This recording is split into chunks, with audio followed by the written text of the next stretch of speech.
Hello, and welcome to this video on the courage to say no, boundaries, and overcoming toxic people.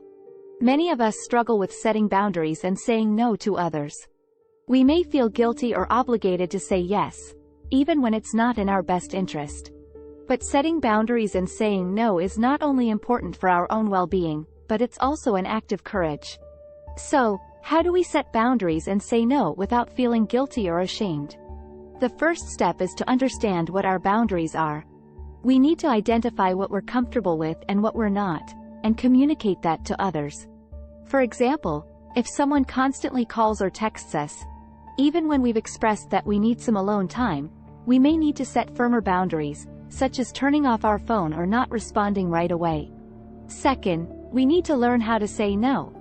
We need to understand that saying no is not a negative thing, but rather a positive act of self-care.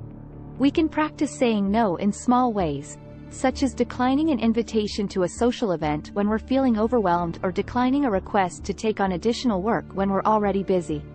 And finally, we need to overcome toxic people. We need to recognize when someone is not respecting our boundaries and learn how to distance ourselves from them. This may involve seeking support from a therapist or trusted friend, and creating a plan to remove ourselves from toxic situations. It's not always easy to set boundaries and say no, but it's crucial for our mental health and well-being. When we prioritize our own needs and say no to toxic people, we create space for positive relationships and experiences in our lives. Thank you for watching this video on the courage to say no, boundaries, and overcoming toxic people.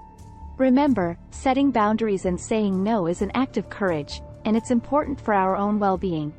I hope this video has been helpful, and I wish you all the best on your journey towards setting healthy boundaries.